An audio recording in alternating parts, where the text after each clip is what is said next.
I don't think you can overstate the importance of strength training. I just don't think there's anybody out there who shouldn't be lifting weights. I can't think of a case. I mean, unless you're decidedly saying, I don't want to live the longest, healthiest life I can. If that's the case, then by all means don't lift weights. But if you're in the camp that says, I want to maximize how well I can live and maybe even how long I can live, what should I do? Then you have to be lifting weights regardless of age, regardless of sex, regardless of injury. You have to work around all of those things. Hey everyone, welcome to the Drive Podcast. I'm your host, Peter Attia. Peter, welcome to a special episode. How you doing? Very well, thank you. So today's episode is special in that it's kind of shot like an AMA, but it's going to be available to everyone. And what we're going to cover is one of the most common questions that we see come through day in, day out to the website is whether people who are quote unquote older, let's say just for general purposes for this conversation, 50 plus, who realize the importance of exercise, but are wondering if it's too late for them to start. And this could be whether they've never trained or worry about injury, they don't know what to do or how to do it, or they just think, you know what, it's too late for them to really make a difference. And so we wanted to create an episode for that group, 50 plus, who have not been exercising but want to start. And although much of what we'll talk about applies to anyone in that age category, it also can apply to anyone of any age who is deconditioned and looking to start slow. With that said, too, anyone who's younger most likely has parents who might be in this position, and this could be a good episode to send to them to encourage them to start. And so how we're going to structure it is a little less technical than some of our AMAs and much more conversational as to how you would speak to these people if they were your patients and came to you and were asking you these questions. In the show notes, we'll have the studies that you talk about. We'll link to them. We'll link to other content that goes much deeper, but this will be a little bit more on that conversational side. So with all that said, anything you want to add as someone who is now in the quote unquote older category as well? Yeah, my wife likes to refer to me as an older gentleman now. So that's right. I'm in the over 50 category, not just 50, but over 50. So a couple things. One, as we thought about putting this together, the goal initially was to have no figures, no studies, just really put all of that in the show notes, but let us talk. And I've sort of begged to have a few figures because I do think that there are times when a picture just says a lot. So for folks who are listening to us, there's going to be a few times when I'm going to reference some figures from studies that I think really do a lot. I guess a couple things to state is that, and we'll talk about this in detail, but I think we talk about 50 being a turning point. I think another really big turning point is 65 plus. And again, we'll get to some of these things, but we really start to notice reduction in strength at about that age. We start to see vestibular changes that occur around that age, and that probably contributes significantly to something we will talk about, which is the risk of falling. So while I think everything we're going to talk about is going to be relevant to anybody who's over 50 and untrained, I will probably call out specifically areas where when we get into that 60 to 65-year-old camp, we want to be even more, mindful of things. And so I think to start, you've spoken at length about the importance of exercise for longevity, so I don't think we need to start there. But let's say someone heard that message, is in that 50 plus, 65 plus category, hasn't been exercising, and they come to you and say, is it too late for me to start doing this? Is it too late for me to worry about this and start making changes? I think it'd be helpful for people first to hear, how would you even respond to that? I've had the same response largely for many years now, so I realize that some people will have already heard me say this, whether it's on another podcast, but truthfully, I haven't come up with a better analogy yet. And it's really the analogy of saving for retirement. So if you could be talking to somebody who's in high school or college and you were talking to them through the lens of, being a financial advisor, their fiduciary, what would you say? Well, you would say, listen, there's this really magical thing called compounding that Einstein basically said was the eighth wonder of the world, and you want to use it to maximum advantage. And to do that, you should start saving immediately, right? If you can start saving, before you even, when you get your first job, you should be saving. And if not, certainly by the time you get out of college, you should be saving. And if you do that, you don't really have to be that brilliant about it, right? You just, if you put all of your savings into an index fund at the age of 22, the probability that you are not going to be set when you retire is so low. Okay, so that's great. But what happens if you're talking to somebody who's 45 and due to life circumstances, like they just haven't been able to save. They haven't made enough money to even have some disposable saving income, or they've had, they've saved and lost or invested badly or something like that. Would you say, well, too bad? No, of course you wouldn't. So I guess the point here is it is never too late to start saving for retirement, but you must understand something, which is the longer you wait to start, the more you're likely going to have to save, the greater return you're going to need, and therefore probably the greater risk you're going to take. So it's never too late to start saving, and it's never too late to start exercising.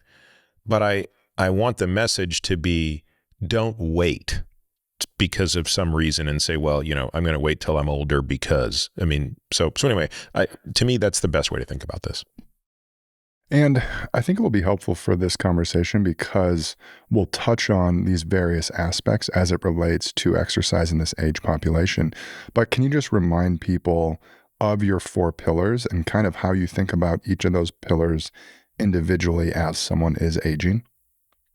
Yeah, and sometimes I think of it as 3 or 4, but I think at last I think I'd write about it as 4, so I'll stick with that. But it's basically stability, strength, aerobic efficiency, and peak aerobic output.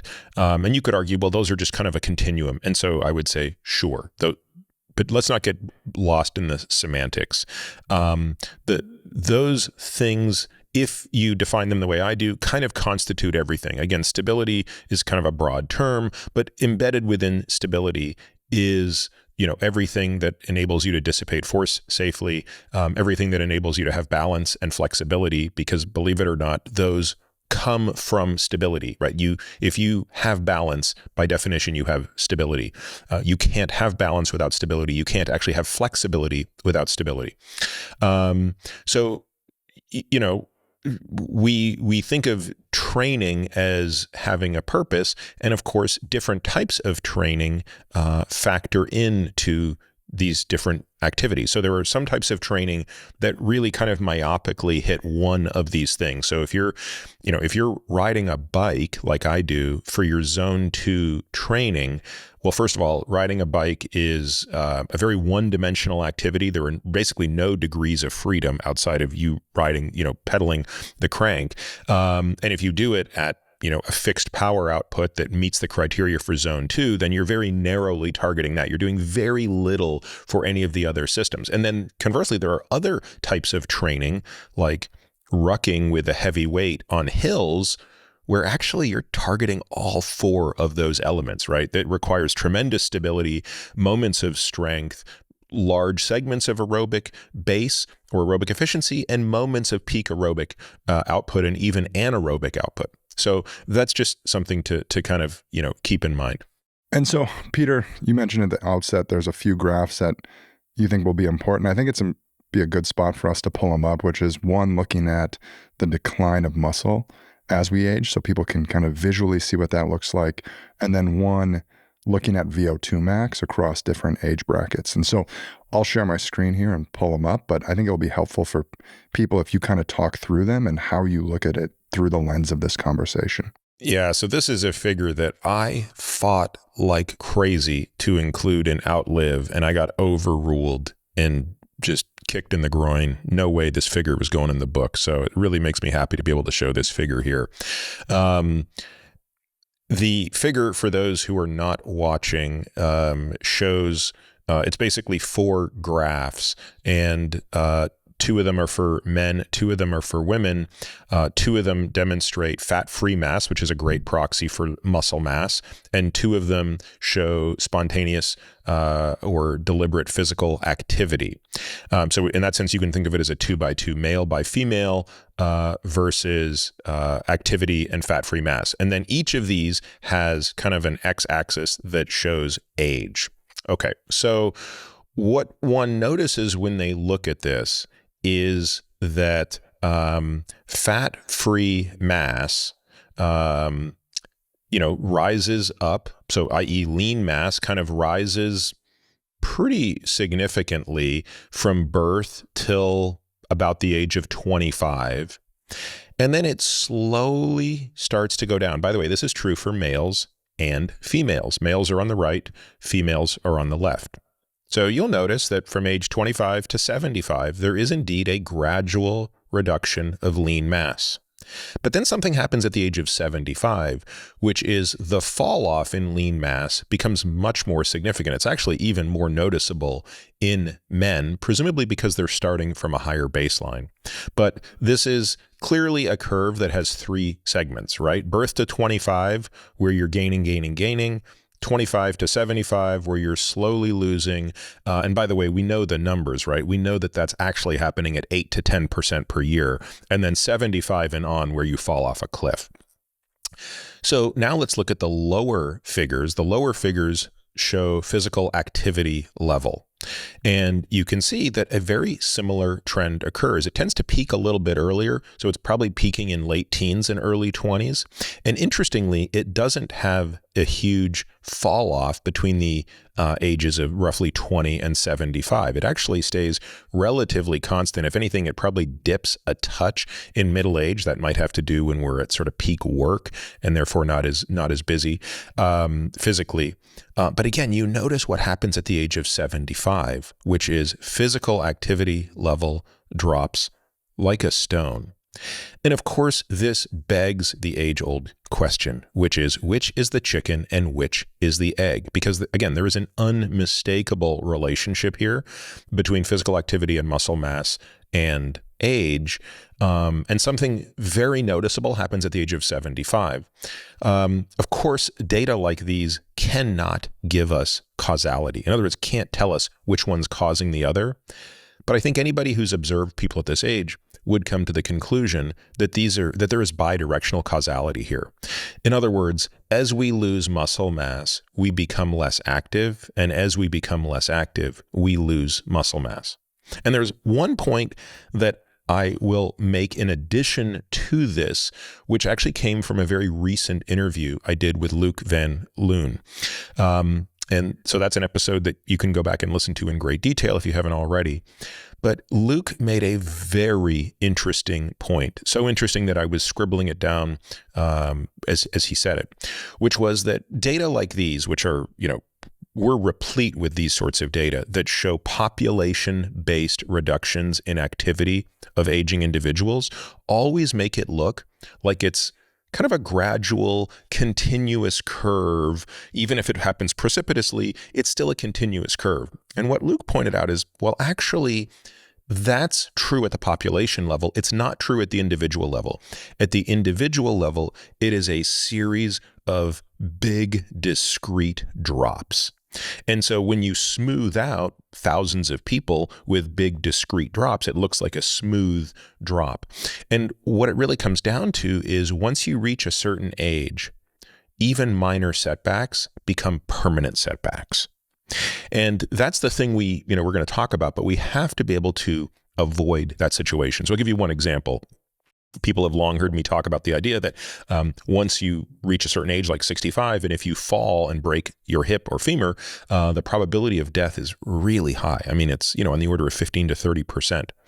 What often gets forgotten there, even though I try to always mention it, is of the survivors, meaning the people who don't go on to die within 12 months, 50% of those people never reach the same level of function again. So that's an example of why these curves are probably not smooth, but in fact have these discrete step-offs.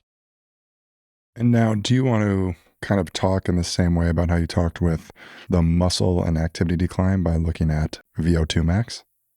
Yes. So again, apologies for those not watching, but rather listening. Again, please take a look at the show notes. But here you can see a table that shows exactly what is happening to VO2 max as we age. Now, the purpose of this table, of course, is to show you something else. The purpose of this table is to show you basically the quartiles of VO2 max by age. So the way this table is broken up is that low, below average, above average, and then high and elite combined represent the 4 quartiles of VO2 max. The difference is that elite peels off the top 2.3% for each respective age and sex. And so we could talk about what that looks like, but I think a more important point, and the purpose of, I think, showing it here, is to give you a sense of how every one of these categories falls. In fact, what I think is most illustrative is to just look at the elite category. So again, these are the top 2.3% of the population. So for example, if you look at a woman in her late teens, the top 2.3% would have a VO2 max greater than 53 milliliters of oxygen per kilogram per minute. And you can see that that will fall such that by the time a woman is 80 to be in the top 3%, the top 2.3%, she would have to be greater than 30 milliliters per kilogram per minute. But what's interesting is 30 places her in the bottom quartile for the late teens. It would place her at about the 25th percentile for someone in her 20s. So the implication here is that regardless of how fit you are, you can still expect to see a precipitous drop here. And as I've talked about many times, and certainly my patients are probably very sick of hearing this, the reason we want to see people, if they want to live a completely unencumbered life into the final decade of their life, and that's a big, if, not everybody necessarily has that type of an aspiration, but if your aspiration is indeed to basically be able to do what you want, without limitation, climb a flight of stairs, carry a luggage up a broken escalator, go for a hike, you pretty much need to be 2 decades younger at the elite level if you're thinking you're going to live to be about 90. So anyway, this hopefully provides some illustration of why that's the case. Yeah, Peter, and I think that's really helpful for people to kind of see and hear. And it's almost like the why, right? So the why you should care about this, and why no matter what age you are, no matter how quote unquote old you are, you really do want to continue to think about this. And so now we'll get into a lot of what people are probably really curious on, is the how.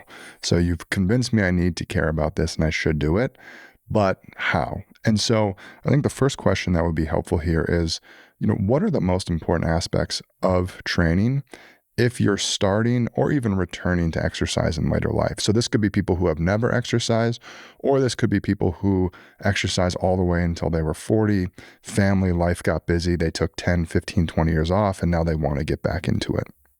I mean, I think there's a lot that one could say here, but I think you would want to start from the principles of exercise variability and movement quality will always trump volume, load, and intensity. So I would say that, I think most people listening would agree that that's an obvious statement to make for someone who's new to the game. But this is an example of something where I would say that's even true for someone like me. I have a very high training age. That's the term that we use when we're assessing patients to understand how much volume they've done and over what period of time. Right. So basically, with the exception of one very bad injury, 0 interruption in very high volume of training since the age of 13. And yet, as I'm now in my 50s, I realize I need to be much more attentive to these principles of exercise variability and movement quality. And the reason is quite simply, I'm much more prone to injury today than I was before. And so, I have to think of ways to challenge myself that are not just load dependent. And that doesn't mean that I don't still push load in complex movements like a deadlift I do, but I'm clearly not going to do nearly as much load or volume in those regards. And I am going to want to challenge myself, and by saying this of myself, that what I'm really saying is everybody should be thinking about this, especially at this age, in terms of circuit training exercises where you're doing more than one thing at a time. So an example of this might be that, if someone were just starting out, I would want to see them doing more body weight exercises that are slightly more complex movements. So for example, a step back lunge, is an important thing for them to be doing, even if it's just body weight, versus just working on a leg press with heavy weight. So again, there's a time and a place for using machines. And I think we'll talk about why I think machines are a very good thing for someone starting out, because they control the range of motion. But I think we must be able to mix that in with more complex movements that are variable in more than one plane. And for those movements, we obviously want to deload them so that we just begin to do the neuromuscular training. And with that, let's say potential patient over 50 coming to you and saying, I want to start exercising, how are you going to start to think about the structure of the programming that you give them? Because again, you mentioned like the 4 pillars and there's different areas you could start. So how do you think about that person just taking that first step to exercise? It always starts with a question that is obvious, but it sometimes is overlooked. And I have to be honest with you, this is something that even I think I overlooked a lot years ago. And that is, you have to come up with something that is realistic for a person, because the most important goal when you're returning someone to exercise or when you're starting someone from scratch is you want them to be able to look back in 3 months and view this as a positive experience. Nothing else matters if that is not true. So, if in 3 months you've improved them by every objective metric and they hated it or they're injured, well, I just don't know how to view that as a success. So people are going to be very different in terms of what their appetite for beginning is. But because we're focusing this discussion on people who are not like me, right? They aren't lifelong exercisers. And therefore, by definition, they're either starting from scratch or maybe coming back to it after a long hiatus. You have to assume that their appetite for training is not going to be 7 days a week, 2 hours a day. And therefore, what I really want to focus on is the habit of doing something active daily. And not, that doesn't mean training every day, but it means at least walking or doing something active. So again, you're going to evaluate them based on their fitness level, their level of conditioning. And again, at the most extreme level, if it's a person who's never done anything and is completely deconditioned, it's really going to be about walking, and that's about it. And it could be as little as 5,000 steps per day, every day, on relatively flat ground. And of course, there's so many ways to progress this. If a person is a little bit more conditioned, I do like to put weight on them out of the gate, right? I'd like to have them do some rucking. And again, we're not talking about putting 60 pounds on their back. It could be 20 pounds on their back, but getting them moving under a little bit of load. Again, there's lots of other things to consider here. So again, if a person is open to starting with some body weight exercises, that's a very helpful way to begin doing things. It doesn't have to be complicated, right? It could be, box squats, wall sits. Isometric things are much safer for individuals who haven't done conditioning in the past than isotonic movement based, meaning strength movements where the muscle is changing length. I don't know if you want to talk about more now versus later, but again, I have strong thoughts on how to begin cardio training. So we've spent a lot of time talking about the importance of VO2 max. When we're working with a patient who hasn't done training, we do not do VO2 max workouts. I do not believe in starting people with interval training without building an aerobic base. And the aerobic base, of course, that's zone 2. You want to start building that in a manner that's kind of consistent with where they're coming from. So that might just be, again, walking. That could be incline walking. That could be riding a bike. And then even within riding a bike, how do you do that? Well, if a person doesn't have the lower back flexibility and strength, it might even be on a recumbent bike as opposed to just a regular stationary bike. So all of these things are considerations. But again, if you forget everything else, remember the following. You want to make sure that in 3 months, they feel better, they notice that they are fitter, and their appetite to exercise has grown. That's the most important thing if you're viewing this both as a participant or as a trainer. Yeah, Peter, and let's continue down that aerobic path that you kind of mentioned there. And so I think the first thing people are curious about is, what do we know about the ability to improve aerobic capacity? Is that something that can be improved in someone who is older and untrained? Yeah, and that's, to me, the most amazing part of this is how malleable that system is. In fact, I think you could make the case that the physical system, so aerobic capacity, strength, is even more malleable than our cognitive systems. And we know that our cognitive systems are quite malleable. Again, I didn't want to load this with too many stats and studies, but I think this one is worth mentioning. And obviously we can, in the show notes, give you all the granular detail. But the one study that really jumped out to our team here was looking at percent improvement in healthy older people and healthy younger people. So there was a study that did a 6-week aerobic exercise. They used cycling training program to assess changes in, VO2 max, oxygen consumption, of course, workload, and endurance. Now, in the older group, these people averaged 80 years of age. In the younger group, the people averaged 24 years of age. So, you couldn't be further apart. And yet, in both groups, there was about a 13% improvement in VO2 max, a 34% improvement in maximal workload. So that's basically how many watts could you hit, and then a 2.4-fold improvement in endurance capacity.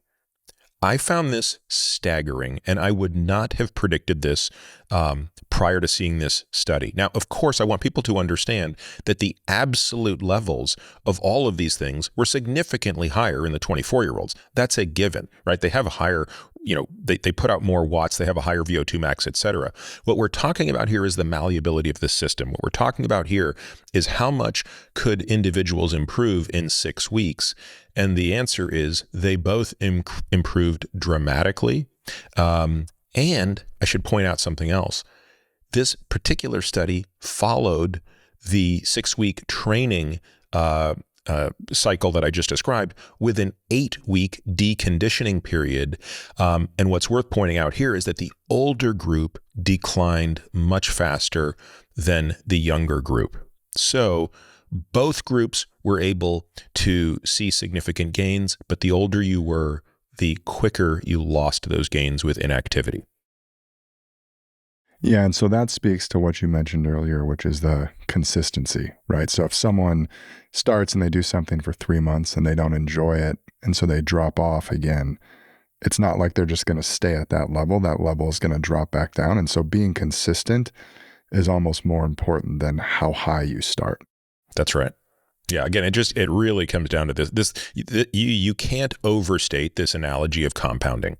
And if anybody really just wants to understand how compounding works, just pull open Excel and, build a very simple formula that shows what happens if something compounds at 2% per, month, or 1% per month or something like that. I mean, it becomes so nonlinear, our brains can't comprehend that. And of course, I'm not suggesting that the gains in exercise will compound at that intensity. But the idea of like how much fitter you can be after years of doing something. This is another point I want to make, which is, if you look at a lot of the literature in VO2 max training, it suggests that, people are capable of improving their VO2 max by 13%, like that study I just quoted. And so a lot of people hear that and they look at the table that I showed earlier and they say, well, I just had my VO2 max tested and I was at the 50th percentile. There's no way I'm going to get to the top 2% of someone 2 decades younger. That would require literally increasing my VO2 max by 80%. And this study showed that it could only happen 13%. To which I say, yeah, that study was 6 weeks long. You know, when we give our patients these audacious goals, we talk about these as 2 and 3 year goals. So it's very important to understand that whatever we're talking about here, we're talking about over a very long period of time. Well, I was going to say too, with that long game on VO2 max, it's, as we saw earlier, that elite category also drops. So if you're 40, it's not like your elite category is the same when you're 70.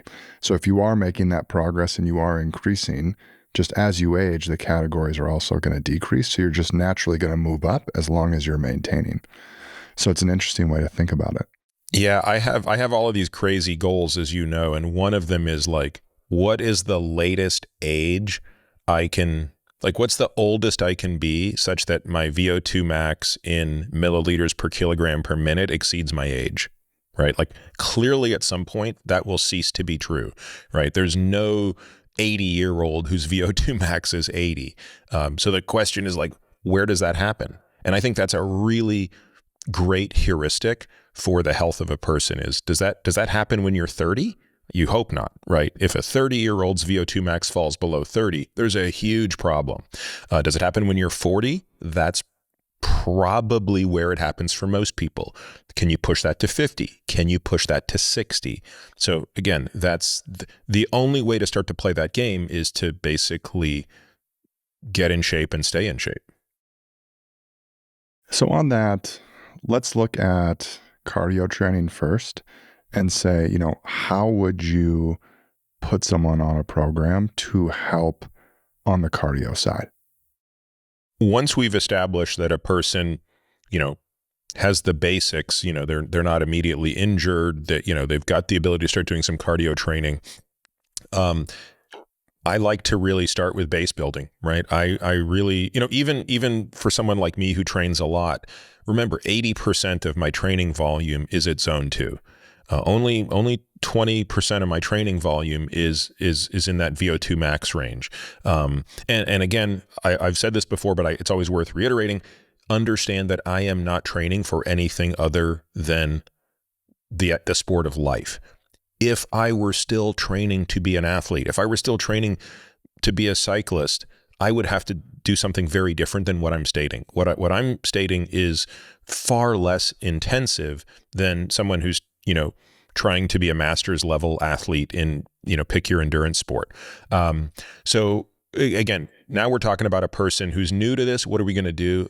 I would be really happy if I could get them to start 2 days a week, 30 minutes a time. Now, if I took a person who was relatively fit and we did 2 times a week at 30 minutes per session, they're not going to improve enough, right? They're going to experience no improvement. If I reduced my training volume to that level, I would probably go backwards. But you have to remember, when you're starting with a person who's very deconditioned, they will actually see a training benefit at such low volume. So, you know, I'm not going to throw them in 3-hour, 4-hour a week training. We're going to start them much lower. Now, the question I get asked all the time is, how do you help that individual calculate where their zone 2 is? And this is worth spending some time on. Again, for folks who want a bit of a primer, when we talk about zone 2, we are not talking about the same zone 2 that shows up on your Polar heart rate or your Apple Watch or whatever other device you're talking about. We're talking about a very specific mitochondrial level of zone 2, and it's referring to the highest level of work that you can do while keeping lactate at effectively an indefinite steady state, which for most people tends to be below 2 millimole.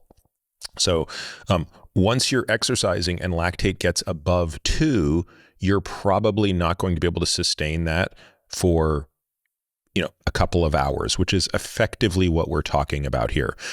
Because metabolically, you are going to move to an area where you're generating too much hydrogen along with too much lactate, and the muscles are going to be compromised. So if you really want the gold standard for measuring zone 2, you got to be kind of checking lactate levels. And I don't really advocate that for people, especially if they're starting out. I do it, but I'm probably an outlier here because I enjoy that level of precision. So what I do recommend is 2 ways to be thinking about this. The first is on the rate of perceived exertion, which I've talked about at length in the past, and that is the talk test. And I've even posted a video, I think, somewhere that we can probably link to in the show notes, showing people what I look like when I'm in zone 2 and what my, difficulty in speaking is. So we'll link to that so people understand. But because I know that people really like a little more guidance than that, I think using Phil Maffetone's MAP formula, maximum aerobic performance, I think is what MAP stands for. But it's 180 minus your age is a target heart rate. And then if you're really new to the thing, which again is the audience we're now talking about, you might even subtract 10 from that, right? So a 60-year-old is going to potentially be as low as 110 beats per minute at a target. And as they get fitter, that's probably going to go a little bit higher. Now, I want to point out that you don't want to be too wed to this as you get more and more involved in your training. Because the fitter you get, I think the more variability you'll experience based on recovery. So my Maffetone formula would have my heart rate be 129, okay? Well, I can tell you 129 is never in zone 2 for me, except on the worst day. Maybe once every 2 months, I might have a zone 2 based on lactate where my actual heart rate ends up being 129. It's almost always going to be in the high 130s and sometimes in the low 140s. So as you get more conditioned, the formula may be less and less valuable, and you will rely more and more on RPE. Or if you really want to, take it to the next level, you might even start using lactate. Final point I say on this, lactate, even if a person is deconditioned, we will not use lactate on them, because an individual that's coming in who's metabolically unhealthy tends to have very high resting lactates. In fact, there were people walking around with a lactate of 2 millimole at rest. Clearly in that person, using lactate provides no value, and you should rely on heart rate and RPE. And in that person, let's say they're doing 2 days a week, 30 minutes a day. How long do you like to see that consistency before you slowly increase either the duration or the number of days? In part, it comes down to what we talked about, which is like, how do they feel? I almost want to, inspire within them an appetite to do a little bit more. This sounds silly, but when you're starting out some of this stuff, a lot of it is just the growing pains of being able to sit on a bike and your butt doesn't hurt, or being able to walk on a treadmill and making sure that their knees aren't aching or things like that. I would say within 8 weeks to 12 weeks, I would want to start pushing frequency and or duration. I personally, and I don't think there's a right answer here, and if there is, I'm sure someone will comment. I like to push frequency before I push duration. So I'd almost rather go from 2 to 3 to 4 sessions at 30 minutes before we start going to 45. But eventually I'm going to want the sessions to be at least 45 minutes each. And on the other side of cardiorespiratory VO2 max, before we get into how you start to build that in for people, we do have a few other graphs here that I think are insanely helpful in looking at why VO2 max is so important as people age. And so I'll pull them up here, but do you want to kind of talk viewers and listeners through this side of it as well? Yeah, this was a graph that I was able to get into the book. So I was, I fought hard for this one because, boy, nobody wanted this one in a book, and I can understand why. It requires some explanation. So this is a figure that shows the hazard ratio of various comorbidities and performance subgroups. So again, what's a hazard ratio? Well, it gives you an estimate of relative risk. So let's start with the comorbidities, because I think that's easier to understand, right? So if a person is a smoker, are they at increased risk? And in this case, the risk is all-cause mortality. So are they at an increased risk of death from all causes? I think anybody would understand the answer to that question is obviously yes. The question is how much. And in this analysis, if you compare a smoker to a non-smoker and ask the question, what is the probability of that smoker dying in the coming 12 months from any and all causes? The answer is it's 41% greater than the non-smoker. Okay, that kind of makes sense. What if you take two people, one with coronary artery disease, known CAD, and the other without? Well, it's about a 29% difference in all-cause mortality. 29% greater risk, I should say, if I'm going to be more accurate. What about somebody with type 2 diabetes? Well, again, it's a 40% greater risk of all-cause mortality in the coming year. High blood pressure, 21%. End-stage renal disease, right? So somebody who's on dialysis awaiting kidney transplant, a whopping 178% increase in all-cause mortality. So now what we do is we do the same mortality analysis on that massive cohort of people for whom we have VO2 max data. So these are the data that we showed earlier where we looked at people in those quartiles.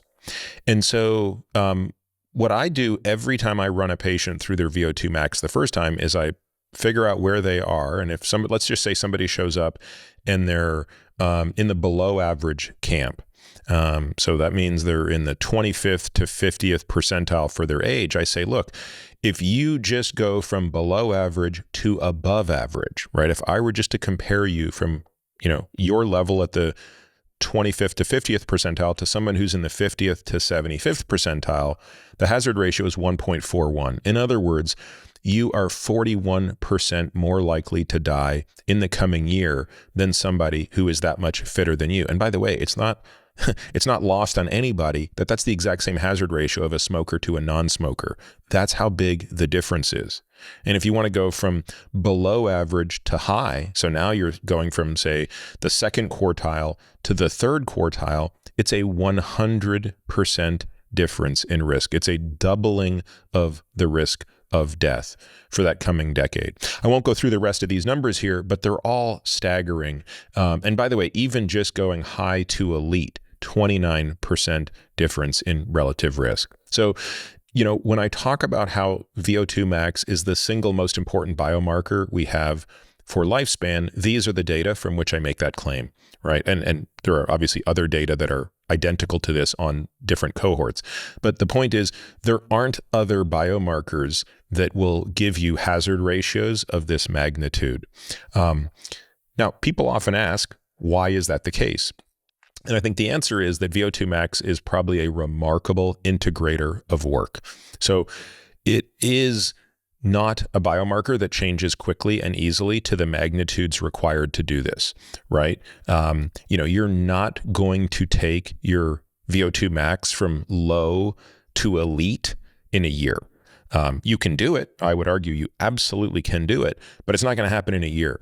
And therefore, when it happens, it's going to reflect an astronomical volume of work that has been done, and the benefits of that work are what are being captured in the VO2 max number.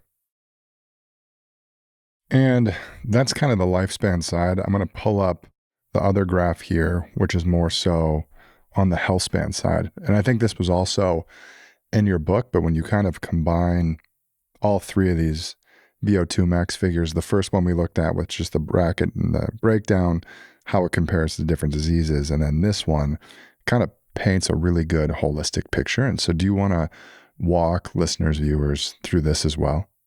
Yeah, this is another figure that we show our patients all the time. Actually, we're probably building another one of this because there's a couple issues I have with this figure. Namely, it stops at the age of 75. So I want to see this. I want to see these data extended to another 2 decades. And I realize that it's harder and harder to get those data, but I think we can estimate them. What this figure shows is really the other bookend of why we want a high VO2 max. So, the figure above and the discussion I just had a moment ago makes it abundantly clear that if you want to live a long life, you better have a high VO2 max. This figure says if you want to live a good life, you better have a high VO2 max, because this gives you a very clear all-in-one view of what actually happens as your VO2 max declines. You lose capacity. So the graph has a lot of information on here, but it can basically be distilled down into the following.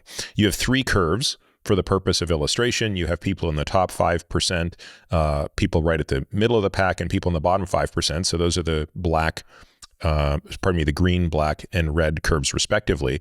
By the way, for anybody paying attention, these data are pulled from a different data source than the previous data. I don't think this is as rigorous a data set, and therefore the numbers don't line up completely. So the 50th percentile here is not the 50th percentile elsewhere, but for the purpose of illustration, not important.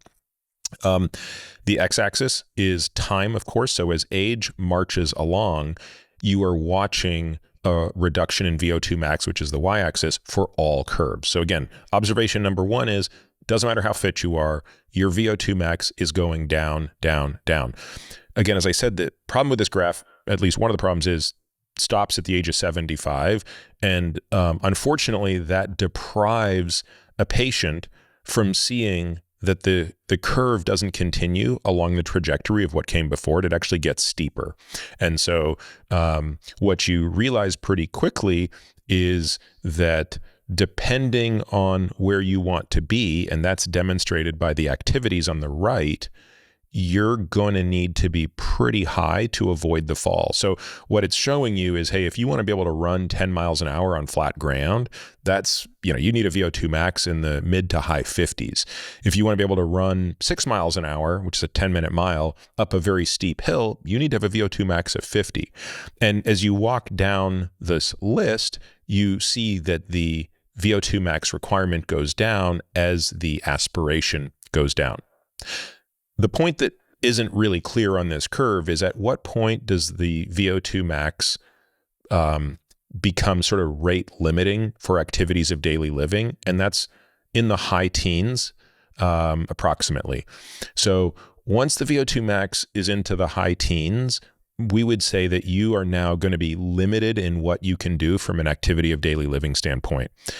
Having studied these types of data for a very long time, I know that for myself personally, and by the way, this tends to be true for most of our patients when we put them through the centenarian decathlon exercise, most people, at least based on what they're telling you they want to be able to do in the last decade of their life, are going to require a VO2 max of about 30, so high 20s to 30 in the final decade of their life. And I mean, Nick, when you look at that, what's your takeaway if I'm telling you you need a VO2 max of 30 if you're 90?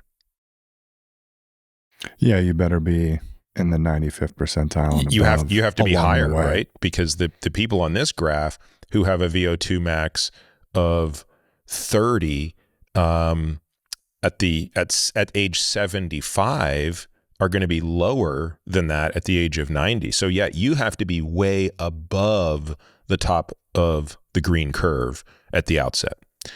So again, like, I know people hear me say, and you've alluded to this, that, oh, Peter, he's just being kind of extreme, blah, blah, blah, blah, blah. No, I'm not being extreme. The data are right in front of us here.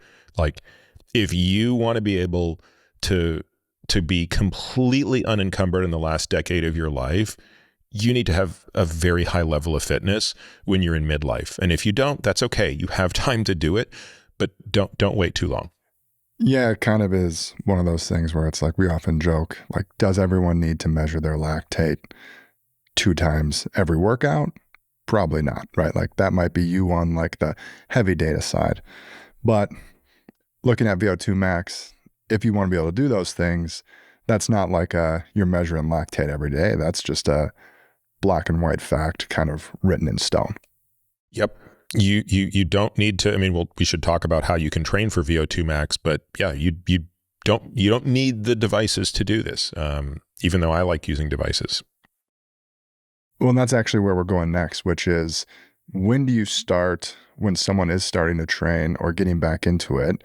You mentioned you'll start them in the zone 2 a few days a week. Obviously, zone 2, 2 days a week, 30 minutes is a lot different than a VO2 max exercise, which can take a lot more. So how do you have your patients in that age bracket, 50 and plus?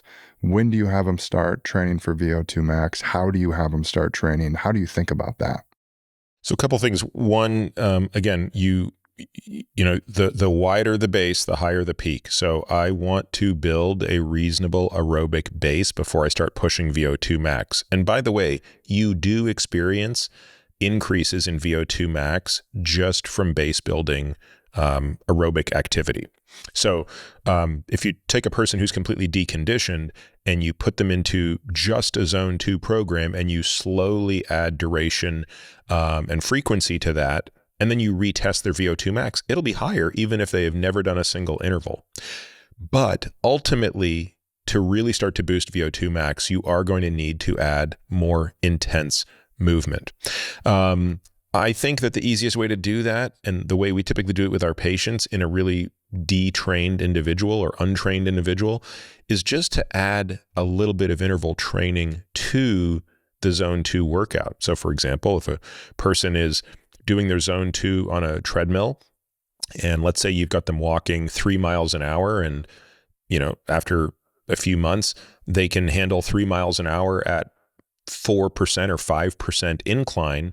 You say, great, I want you to finish the workout doing 5 1-minute quote unquote bursts where you increase the slope from 5% to 10%. And you're just going to do it for a minute. And that's going to really tire them out. You do a minute on and take a minute off, a minute on, take a minute off. So you start to get them used to increasing the intensity. This also becomes a chance to assess, is this going to be something that they can do safely, or are they going to completely deteriorate in form? So, I'll give you an example of something I used to do. So I used to do really what I think is, looking back, I mean, I'm lucky I never got injured, but I used to do some really stupid things for VO2 max training that I think put me at too great a risk for injury. So I used to do deadlift Tabatas.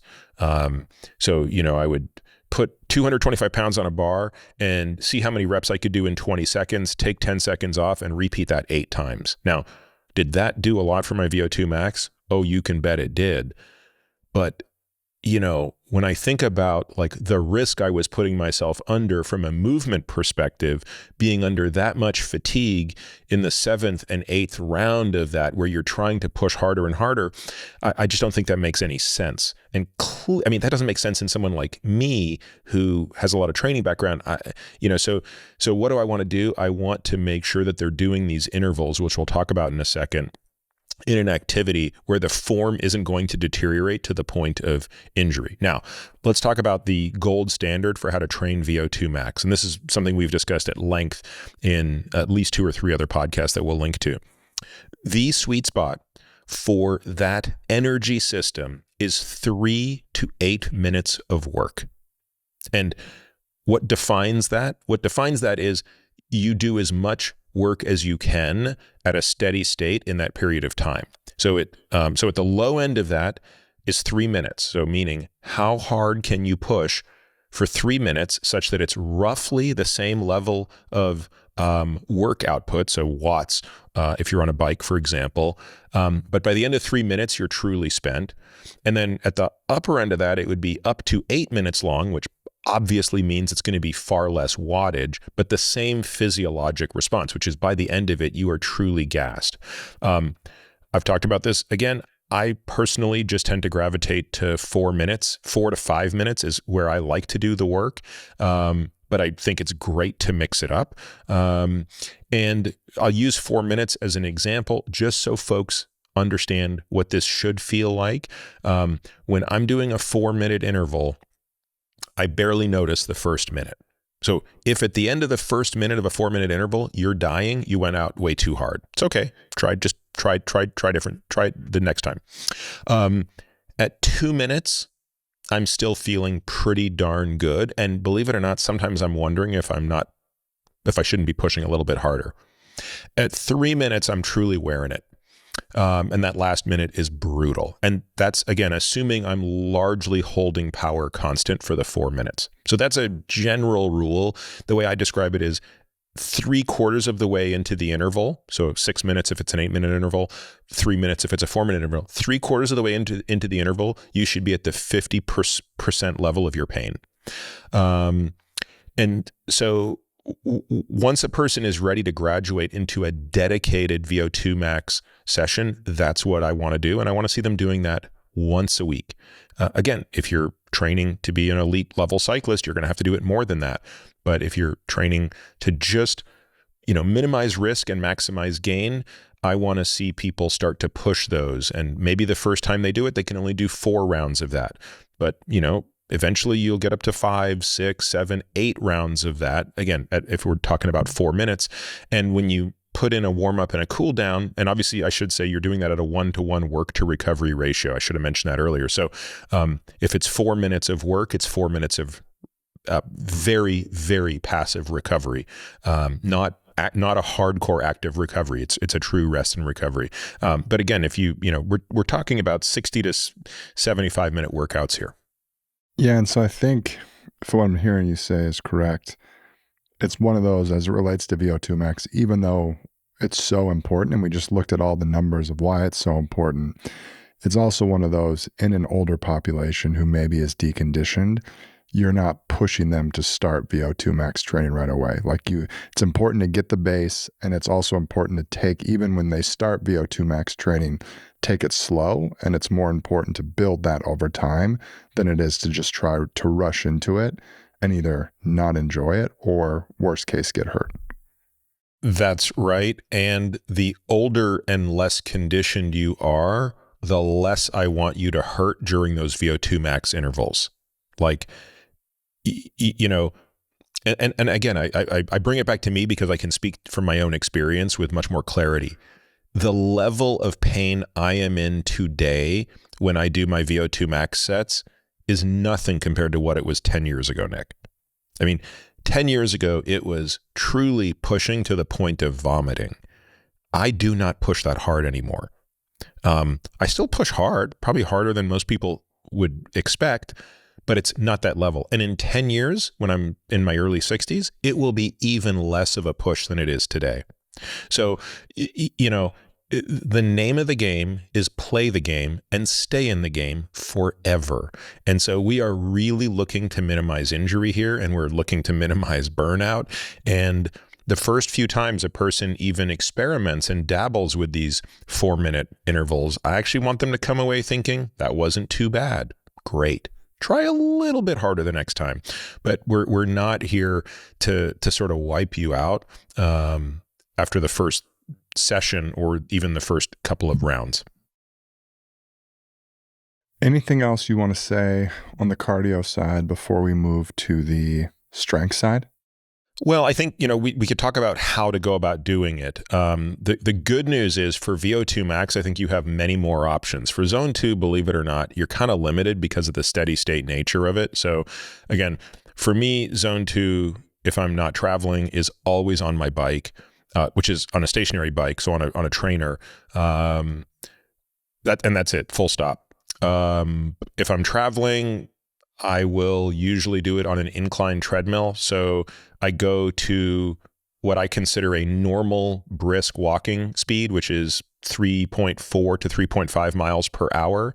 And then I just take the incline up. So I might warm up at 10 degrees or 10% grade, but usually I wind up at about 15% grade. So 3.5 miles an hour, 15% grade. That's my zone 2.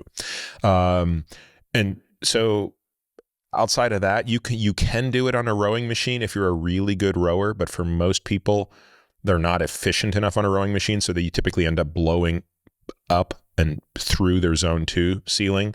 I can do it on a Stairmaster, but you just have to be sort of careful about it. By the way, when you're using Stairmasters and treadmills and all these things, remember, you probably don't want to have your hands on the device because there's too much variability in how much of the stress you're taking away. Does that make sense? Like if you're on a treadmill and you're holding on to it, there's so much variability in how much of the load you're alleviating that I prefer to just go hands off the machine and settle in at a steady state that's going to be consistent. When it comes to VO2 max, you have way more optionality. And, that's where I ride my bike outside. But, you could be doing almost anything, provided that there's a constant enough space for you to do it for, at least 3 minutes. So, swimming, great way to do VO2 max training because you don't have the impact, all those other things. So again, you could do it on a treadmill if you wanted to, and you could run, or you could, again, just walk at a steeper incline if your zone, if your zones permit it. So I guess that's the only other point I would make about this. And if someone is older, let's say 65 plus, so they're in the older side of what we're talking about, and they haven't done zone 2 before, and they say, hey, do you have a preference on, is it better to start on a treadmill versus a bike? Have you noticed anything as it relates to those two where it's, because we talked early on about the importance of even just walking, right? Getting like 5,000 steps, 7,000 steps. So would you want to see people or encourage them to start on a treadmill, or do you think a bike is just as safe, just as effective? Yeah, I mean, look, I think all things equal, if this is the only exercise a person is going to be doing, I might lean a little bit towards the treadmill if they were truly agnostic, just because at the end of the day, walking is a more valuable skill than cycling, right? I mean, cycling has no application beyond cycling. And whereas walking is a very important part of who we are, it's our superpower to be bipedal. So the more time you can spend doing it, the better you are. Again, for someone like me, it's kind of moot because I walk a lot anyway. I'm rucking. I'm forcing that system to work elsewhere. So I might as well do something I enjoy the most, which is probably riding a bike. So moving on now from the cardio side to the strength side, we already kind of looked at how muscle mass can drop as we age. What do we know about the possibility to gain muscle mass as we age? It's really interesting. It's not that dissimilar from what we've talked about on the cardio front. So, research is very consistent here in demonstrating that resistance training can increase muscle strength and muscle hypertrophy at any age. Again, you tend to get into very small studies here, but when you look at large pooled analyses, you can see that even if you limit your analysis to people over the age of 80, which are people who are clearly in that area of being on the downhill for strength and hypertrophy, training can offset losses, and in a deconditioned individual can actually make gains. Look, I don't think, just as I hopefully made a case for why you can't overstate the importance of cardio training, both at low and high intensity, I don't think you can overstate the importance of strength training. I just don't think there's anybody out there who shouldn't be lifting weights. I can't think of a case. I mean, unless you're decidedly saying, I don't want to live the longest, healthiest life I can. If that's the case, then by all means don't lift weights. But if you're in the camp that says, I want to maximize how well I can live and maybe even how long I can live, what should I do? Then you have to be lifting weights regardless of age, regardless of sex, regardless of injury. You have to work around all of those things. So again, there's a very similar study to the one I cited earlier. Again, I don't want to go too study heavy, but this is just so illustrative of the point. There was a study that looked at people in their late 70s and early 80s and people in their 20s. And it at the outset measured 3-rep max for leg extension and then put them on a 6-week resistance training program. And the people in their late 70s and early 80s had a 78% increase in their strength, which is almost identical to the 84% increase that was found in the younger individuals. Again, it's important to understand that, yes, these people were significantly different in the absolute strength that they had. The average leg extension in the people who were in their late 70s and early 80s was only 22 kilograms versus 178 kilograms for the young participants. But nevertheless, this is an important point that is everybody has the capacity to improve. And therefore, everybody needs to be doing this. I think the other thing that we've talked about in previous podcasts, most notably, I think we've talked about this with Andy Galpin on a couple of occasions, is the importance of type 2 fibers. So one of the things that Andy said that has always stuck with me, and I think it's just such a great way to think about this. He almost described it as a hallmark of aging is the atrophy of the type 2 muscle fibers. So again, you have type 1 fibers, you have type 2 fibers. The type 2 fibers are the glycolytic fibers. They are the much more powerful fibers. They have more contractile force. They're the ones that are responsible for power, not just muscle size and not even just strength, and clearly not muscular endurance.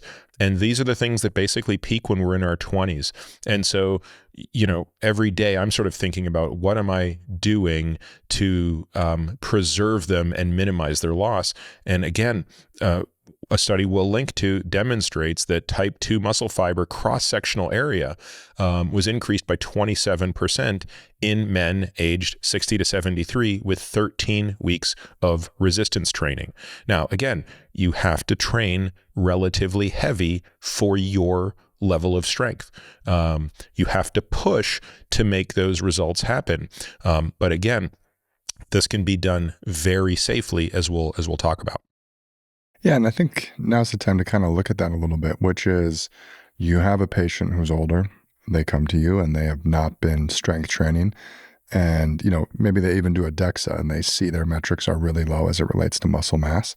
How do you start to incorporate that strength and resistance training to that individual? Well, I think there's a real parallel here with what we talked about on the endurance side. So I always start from the same vantage point, which is, if you're new to strength training, I want to make sure that in 2 to 3 months, you're looking back at the last 2 to 3 months thinking, A, I enjoyed that. Wasn't as bad as I thought it was. Because remember, if someone hasn't lifted weights before, there's a reason, right? Like there's something about it that they are either intimidated by, afraid of, or didn't think it was valuable enough. There's a reason for it. So A, I want to undo that reason. Secondly, I want them to feel something is different. I want them to feel like, well, I remember when I started this, I could only do this many push-ups and now I can do that many push-ups. Or when I was doing leg extensions or leg presses, I had the pin on this weight and now it's like 50% higher. And so that's the first principle. Second principle is, again, similarly, we are going to start with volume more than we are going to start with load. Muscular resistance matters more to me than strength at this point. So I'm not going to lead in with, let's go after those type 2 fibers. It's going to be, let's work on the type 1 fibers. And I don't care if you need to do 15 to 20 reps on every exercise, so be it. I'm not even really at this point going to be concerned with all the nuances of RPE, right? And we've talked about this on many podcasts, including not just the podcast with Andy, but with Lane Norton. The data are that, the number of reps you do for hypertrophy and strength, especially for hypertrophy, don't really matter, provided you get to within 1 or 2 reps of failure. Well, we're not even really going to push that out of the gate.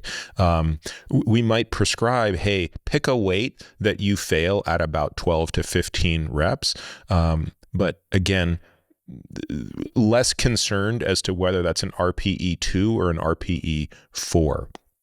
The other thing to keep in mind is, in parallel to this, you've got to be working on some of the stability stuff, which is not necessarily weight-based. So this is where you're working on intra-abdominal pressure exercises, really making sure that they can kind of pressurize the cylinder as we stay.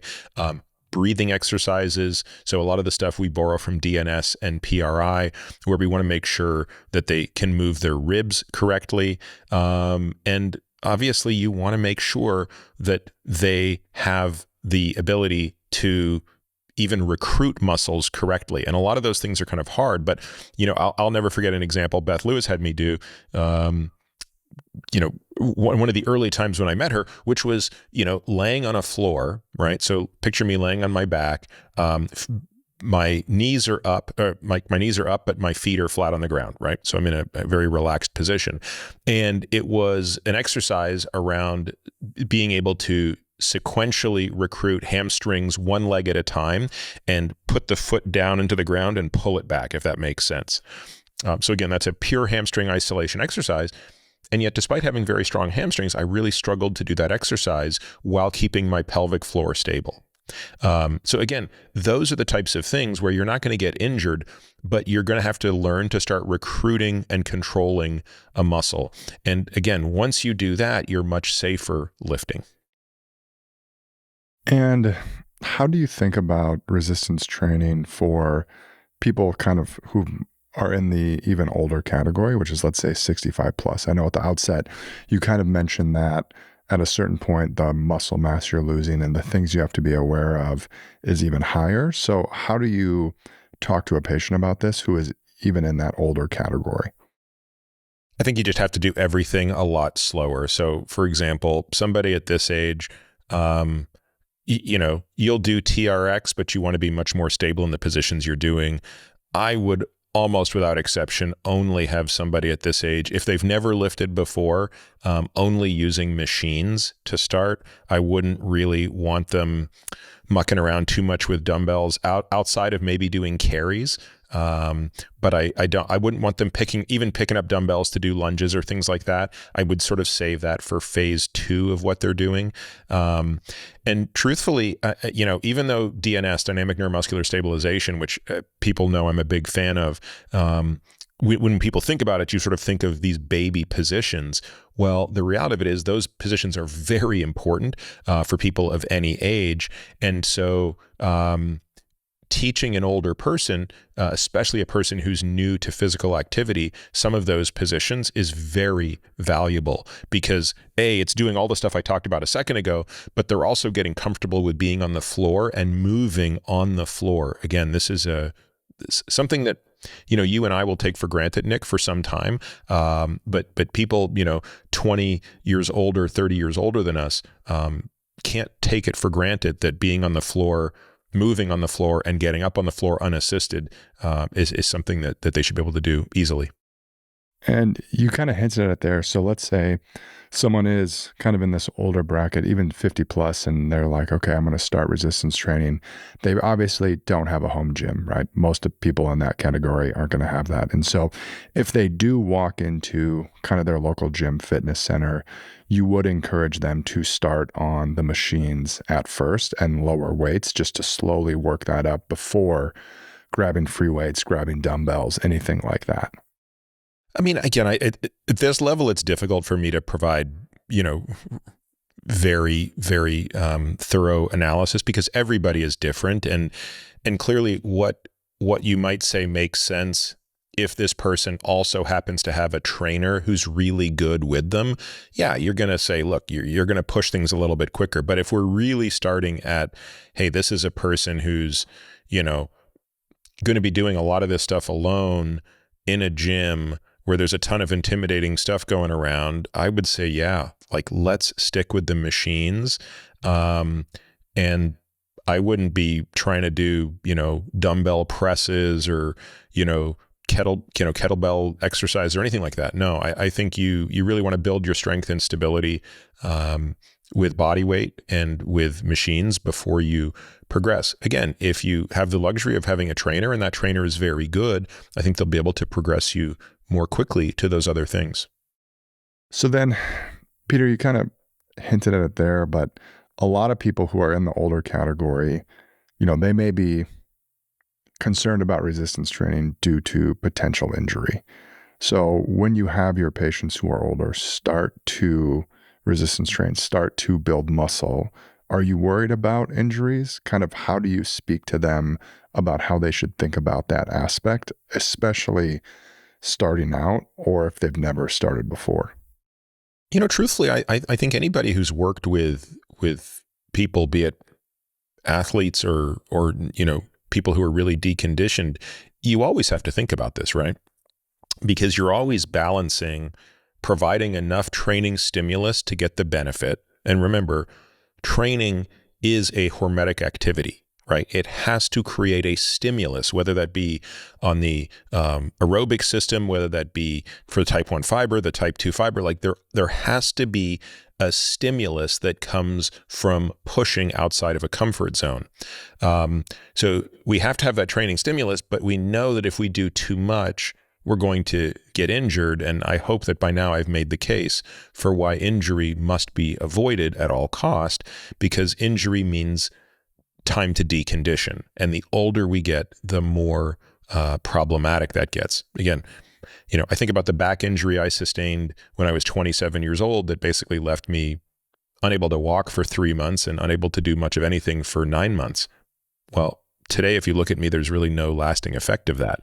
But imagine that had happened to me when I was 70. That's it. My life is over. Like, I never get back to where I was. So it's probably safe to say that the most common reason for injury when you're starting out is progressing along the intensity axis too soon. So remember, we talked about how you push frequency, you can push duration, you could push intensity. I think you want to err on the side of, again, my heuristic is move the frequency, then the duration, lastly, the intensity. So that's clearly true on the cardio training side, but I think it's also true on the strength training side. Obviously, another very important part of injury is just a lack of neuromuscular control. So that accounts for many things, from why people fall more frequently as they age to how people get injured when they can't. If we're just limiting it to talking about strength training, why are individuals getting hurt when they're lifting weights? Well, a lot of it is maybe they're moving a weight that they can't control. We've talked a lot about the importance of being able to control the eccentric phase of a movement. And I think we've all seen someone in the gym who's just throwing weights around and getting away with it, but that you're going to stop getting away with that the older you get. So we want to really make sure that people have the coordination. They're doing the types of drills like agility ladders, hand-eye coordination exercises, ball tosses, such that they're kind of generating neuromuscular control in addition to strength. Probably the other big area where we see injuries is due to a lack of movement variability.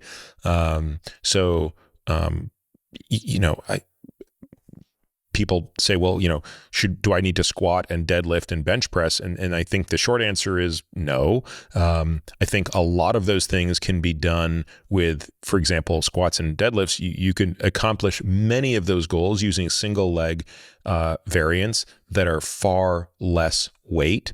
And even something like a bench press with a bar, I would much rather substitute in, once you're ready for that, floor presses and single arm floor presses. So you'll have one arm, you'll be laying on the floor with knees up, feet flat on the ground, one arm straight up, the other arm doing the presses. And again, what's nice about that is on a floor press, yet your range of motion is nowhere near what it is on a bench, because you're obviously not going to be able to bring the elbow, below your back, which you could on a bench. So you lose a bit of range. It's clearly not as good a, quote unquote, as good a pec exercise, but there's also a very good margin of safety there, right? Think about how much harder it is to hurt yourself doing a floor press than a regular traditional bench press. So, these are just some slight examples of ways that you can think about minimizing injury. And that's by the way, just as an example, like when I was coming back from shoulder surgery, it was probably a year of just doing floor presses before I proceeded to go back onto a bench. Yeah, it kind of reminded me, I can't remember who it was, but someone once told us they used to do Tabata deadlifts. And that could be a potential good example of a good way to get injured, correct? Anybody's stupid enough to do that, Nick. Gosh, I don't even know what I would say. Hey, if they're doing Tabata deadlifts, you have to question everything they say, right? Like, how can they be trusted on anything? I think you would probably have to say you shouldn't listen to a word they say. Well, if I can remember who that is, I'll make sure to tune them out going forward. If you can remember, let us know. On that front, fall risks. You've talked about it before. You mentioned it earlier. Do you just want to speak about fall risk? We also have a few graphs here that, again, we wouldn't have pulled if they didn't tell such a story, but I think it'd be really important here to talk about fall risk, because I think this is important not only for people in this age category, but also even anyone who's still listening that's even younger, to see what this can look like. And it's also to give them that motivation to even train at a younger age.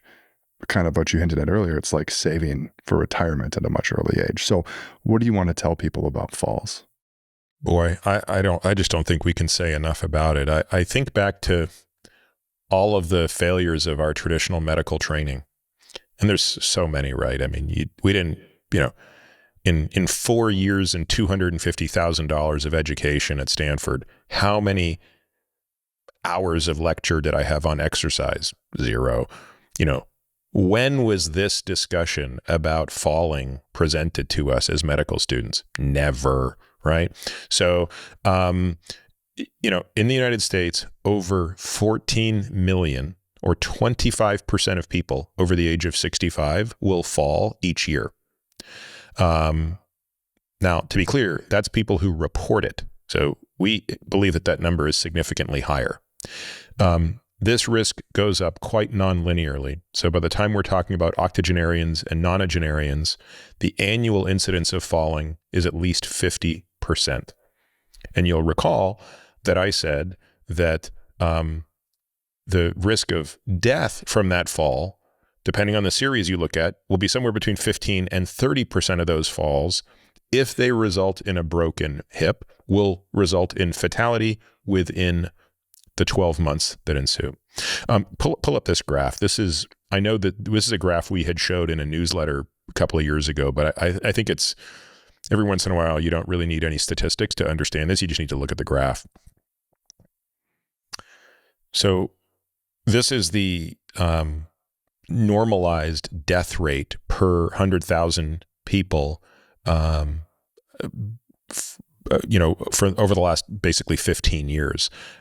These are data from the CDC, and you can see that just from 2007 to 2016, we've seen a 30% increase in fall deaths. To put it in perspective, the projection is that by 2030, we're going to expect to see 7 fall deaths every hour in the U.S. Again, it's very difficult to wrap our minds around this, I think. And I think all of us as physicians, certainly myself in this category, unless you're a physician who specifically has a geriatric practice, maybe where you would see more of this, I just don't think we can wrap our minds around this problem and the magnitude of this problem. Again, if you look at the data in 2018, we're talking about 36 million falls reported to 8 million injuries. That looks like it's going to very quickly become 52 million falls with 12 million injuries in about 5 years for people over the age of 65. So I think that it's safe to say that falls pose, not by magnitude, but certainly by severity, as significant a threat to an aging individual as the typical horseman that we've spoken about so often. What do we know about the reasons for falls? What makes a fall worse than the others? Because as you mentioned, these are only reported falls. So there's probably a lot of times where if someone falls and they get up and they're just a little banged up, they're not going to report it to anybody. And so if we want to double click on falling in particular, what do we know about more detail on that make it more dangerous than others? Yeah, so I think there's 2 ways to kind of think about this, right? There's what is it that increases our susceptibility to fall, and why is that going up as we age? And then there's another issue, which is not only does your probability of fall going up, but the severity of the fall is also going up as you age. So those 2 things are compounding. And that's why if you look at the data, and I actually do think I included this figure in Outlive, I have a figure that shows the death rate of falls by decade. And I mean, if you're trying to explain to somebody what exponential growth looks like, you just show them that graph, right? Like that's exponential growth. And that's why, right? 2 things are compounding non-linearly, and you put them on top of each other. So let's talk about it. Like, why is this happening? Well, I think if you're asking, like, why are there more falls? it's going to be lower limb weakness, and we should double click on specifically like the role of the toe there. We had a recent podcast with Courtney Conley that discussed that. Difficulty with walking and balance. Remember I said vestibular changes kick in around the age of 65. So all of us become less visually capable, and we have less just innate vestibular capacity. The visual difficulties, foot pain, just poorly fitting footwear as we age. And then of course there's, medications that people take. So the older we get, the greater we see the incidence of hypertension. Hypertension does need to be treated. It's an enormous risk for stroke and heart attack, but sometimes we overtreat it and people become orthostatic. And when they stand up, they get lightheaded and fall. I don't know if you know anybody that's happened to, Nick, but that can also be kind of a devastating consequence of just being alive. You also talk about things that I don't think are necessarily age related. All of those things are age related, but obviously, just having, uneven steps around, clutter, all of those things play a role. So, the more of these factors you check off, the more likely you are to fall. Now to the question of, why is it more catastrophic? I think that, again, an amazing statistic is that the leading cause of traumatic brain injury in people over the age of 65 is falling, right? So 95% of hip fractures are driven by falls.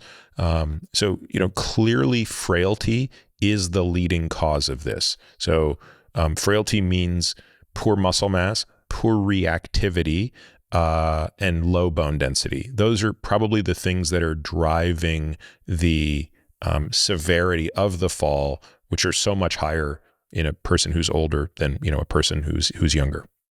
And so, you recall I alluded back to the podcast with Andy Galpin where we talked about the atrophy of the type 2 muscle fiber. Well, I think Andy used that as the great example of another reason why falls go up as people age is that, if you or I step off a curb we weren't expecting to be there, or, when you're stepping from one level to another and the level is different than you expected, that immediately destabilizes you. Well, the ability to react to that very quickly and get a firm footing, that is a very power-driven movement, right? That's not really about how strong you are. It's actually about how explosive and powerful you are.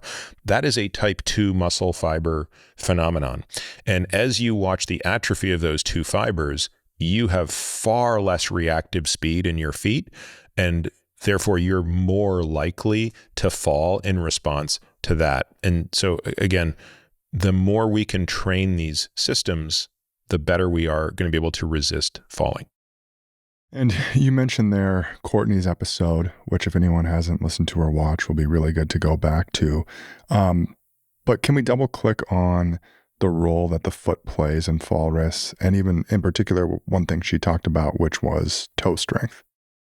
Yeah. Again, great episode. Absolutely worth going back to if you haven't listened to it. And also, we'll talk about the videos that Courtney and I put together. But, foot health matters. And I think one of the things I took away from the discussion with Courtney was that toe strength was the biggest predictor of falling in people over 65. Now, in that podcast, Courtney ran me through a bunch of tests to determine toe strength. And so, one of those tests, my two favorite, right? So one of those tests was a little card that you put under your toes, and it's a dynamometer. So it measures the force that you can push each toe down as the card is trying to be pulled out.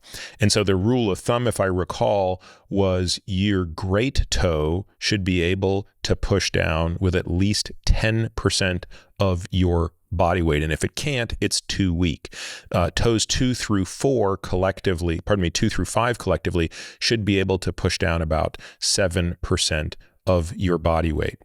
Another great test was the kind of lean forward test. So this was when you're standing up straight, we have this little laser device. It sounds more complicated than it is. I've obviously already gone out and bought said laser on Amazon, and link to all that, but you shoot it against a wall and you get a distance, and then you lean forward, and without, catching yourself, just letting your toes basically do the work to see how far they support you. And you should be able to, I believe, move at least 5 inches, or maybe it's 4.5 inches there. So those are some great ways to test.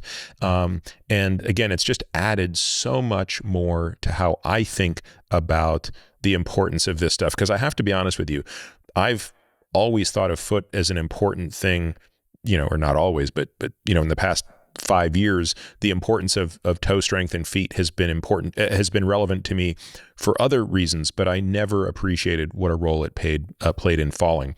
I'll leave it at that, but just to say, we'll link here to a whole bunch of exercises that go to explain how to strengthen your toes. Next thing you want to talk about here is really calf strength. And again, in the videos, Courtney goes through the benchmark tests for both gastroc and soleus test. I would say the following: virtually nobody I've ever seen has been able to pass these tests out of the gate. These are very difficult tests. And that tells us that most of us are heading into older age with underdeveloped strength in our lower leg. And so again, it's actually changed my training. And I have added much more soleus and gastroc training, and frankly, it's been at a much heavier weight than I've trained in the past, because of my understanding of how those fibers work. The other thing here is around ankle mobility. So another set of tests that Courtney put me through were around dorsiflexion and tibial rotation. And again, I was surprised that I did not pass these with flying colors. And I think I passed on one side, but not the other. We showed the side that I failed on, if my memory serves me correctly. I'll also always remember something that someone told me many years ago, which was, if you can't walk down a flight of normal height stairs, so call it a 7 or 8 inch step, whatever normal is, and keep your toes perfectly pointed forward, you don't have enough dorsiflexion. So if you think about it, a lot of people, when they're walking downstairs, have to turn their toes somewhat out to accommodate the tibial or the shin angle with the foot. And so I would encourage everybody, the next time they're walking downstairs, to actually see if they can walk with feet perfectly parallel and pointing forward.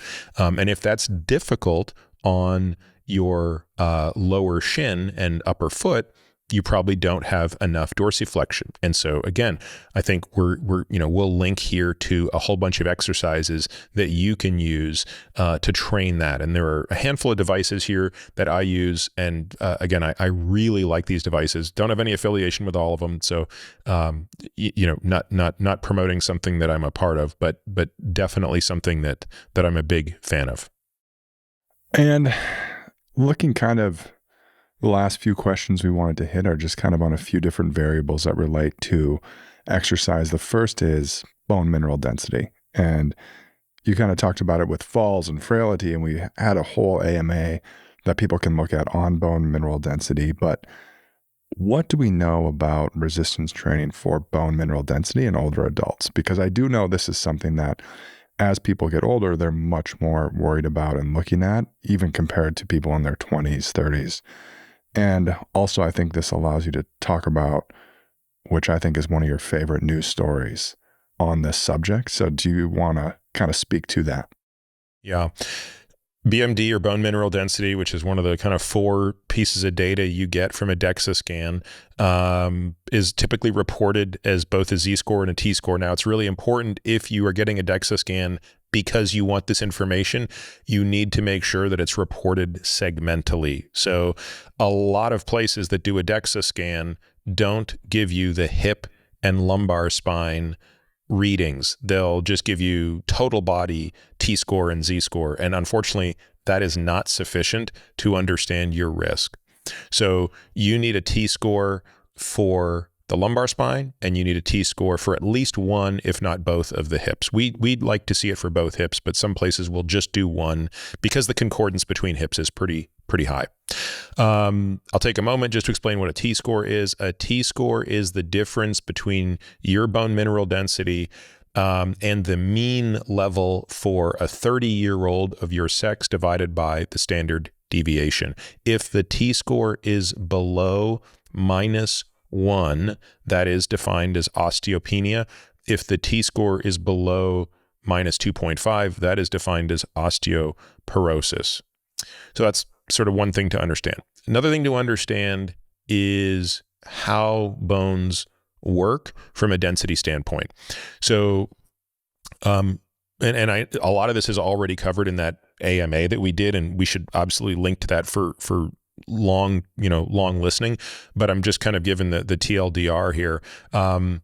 We basically are in a net bone building phase until our early 20s. And then we sort of hit bone peak, and then it's mostly a decline from that point on. For women, the decline becomes quite precipitous once they hit menopause if they are not placed on estrogen therapy. You might ask why. Well, it has to do with the fact that estrogen is potentially the single most important hormone when it comes to regulating bone health. And the reason for it is that bones respond to load. So that gets to your question, Nick, which is why does strength training matter so much? It's because it is a load. The bones need a compressive force on them to grow, and the compressive force comes typically when the muscles around them are contracting. By the way, the one thing that I recall from that podcast that stood out as even a greater impact on bone strength was wrestling and jiu-jitsu. So take that for what it's worth. I know that both of those are near and dear to your heart. But what happens is when the bone is placed under load, think of it as a strain gauge that measures the deflection of the bone. And that strain gauge has to communicate through a chemical signal to the osteoblasts and osteoclasts, which are the bone building and bone decaying cells, respectively. And that chemical signal, so the mechanical signal is transduced into a chemical signal, that's done via estrogen. And so that's why estrogen is so important, because it's the chemical messenger that says, hey, I'm under load, I'm being deformed, please give me more bone building material here. So, what else can I say about that? Well, look, unfortunately, this is another one of those things that declines precipitously with age, and it's nonlinear, meaning the rate of decline goes up by decade. It's not a constant rate of decline.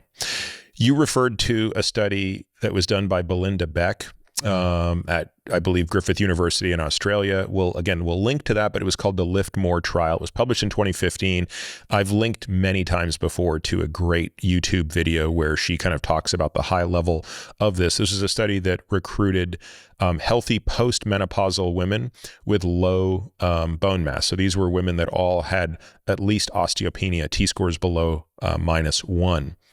And the intervention group was given 8 months of just twice weekly, 30 minutes at a time, so 60 minutes total, supervised strength training, where they were doing 5 sets of 5 reps at more than 85% of their 1-rep max. The reason this study always caught my attention is these were, women who didn't have a background in strength training, and yet they were doing 5x5s. And so we want to also kind of dismiss that the idea that you can't take somebody who's new and get them strong. 5x5s are real set, right? Those are big workouts, and these are being pushed to 85%, beyond 85% of their 1RM. So that was the intervention. The control group was just given low intensity exercise. And after 8 months, the BMD of the lumbar spine in the treatment group had gone up by almost 3% at the same time that the controls had lost over 1% of the BMD in their lumbar spine. And basically the same thing was true in the femoral neck. You saw an increase in the women who had been training versus a significant, it was almost a 2% decrease in the control group. So, again, to me, it's just one of my favorite studies because of the population that it's using and the simplicity of the intervention. So I just can't say enough about the importance of this. I didn't realize it either, but how awesome of a name for a study is Lift More, MOR. Like, it's an A+ name. Got to do it.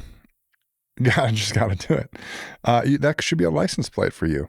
I feel like every now and then you're looking for license plates. Lift More is an A+1, although people might be expecting someone insanely jacked bodybuilder. That's true. Like Arnold style to walk out of that. Yeah. I would not do justice to that license plate. Yeah, that's probably true. Just need to do more Tabata deadlifts to get that muscle size up. Okay, what about protein? Another subject that you've talked heavily about, tons of places. We can link to all of them. But how does protein relate to muscle building, especially in people 15 plus? And how do you talk to your patients about it? Oh boy, they're sick of it, I'm sure, because we talk about it a lot. Protein by itself stimulates muscle protein synthesis. Ingested protein by itself stimulates muscle protein synthesis. So, in English, what that means is simply eating protein, even without a training stimulus, promotes the building of muscle. Of course, that effect is dwarfed by the effect of a training stimulus plus protein. Look, I think at the high level, this is relatively straightforward, right? You probably want at least 1.6 grams of protein per kilogram of body weight. And as you get older, you should start to move that number higher and higher because of what's called anabolic resistance. So as we get older, the muscles become less sensitive to the effects of the amino acids. You know, I won't cover it here because I covered it in great depth on the podcast recently with Luc van Loon. But it was actually the first time I had a really good explanation, at least speculation, as to why anabolic resistance is taking place. So I've never actually really known why. And it turns out that maybe that's because nobody knows, but Luc offered a list of several very interesting and plausible physiologic reasons for why the aging individual is less and less sensitive to amino acids. So again, we've done so much on protein. I don't think I need to say more here. We'll link to all of those references with both Luc and Don Layman and Lane Norton as well. But the long and short of it is, all of the stuff we're talking about in this podcast needs to be supported nutritionally, and nothing is more important than that of protein intake. We can talk about how to divide it all up. All of that's covered in those podcasts, but the short of it is you really want to be at a minimum of 20 grams per serving. But it's more nuanced than that, of course, because the type of protein determines the speed with which you're going to be able to incorporate it.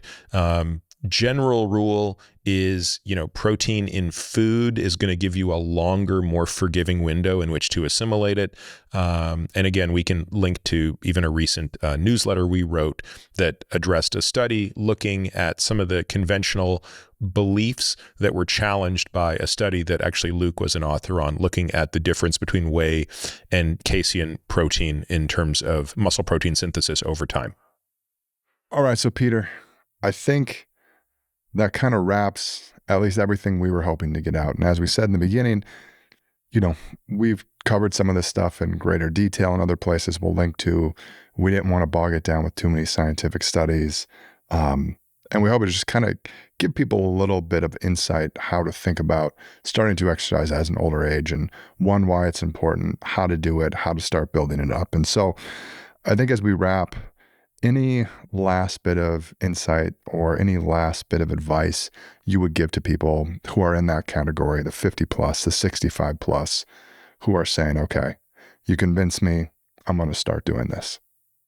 Yeah, I just kind of go back to, some of the stuff we've already talked about, which is if you're in that camp, if I'm talking to you and I've hopefully convinced you of this, I don't want you to get hurt. I want you to have fun. I want you to look back at this in 90 days and say, I'm really glad I made this change.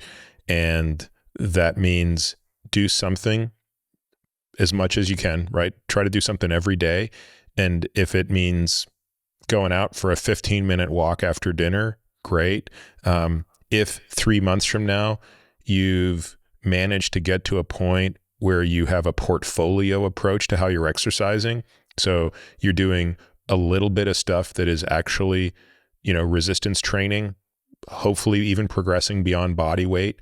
And you're even starting to challenge the different energy systems from a cardio perspective, walking at a modest pace versus a little bit of really brisk walking or uphill walking. And you're not injured and you're enjoying it. We've won the game. Yeah. I think that's all really solid. And hopefully people enjoy this no matter what age you are. But I think that's it, Peter. So anything else you want to say before we part ways? Try to avoid Tabata deadlifts. I did, just so you know, I didn't miss it. I did appreciate the callback to you face planning in Brazil from low blood pressure. So we'll include those links to the photos in the show notes. But I did appreciate. I didn't want to interrupt you because you were going down a good path, but I did pick that up. Just Very so you well. know. All right. Awesome. Until Peter, we'll next see you time. next time.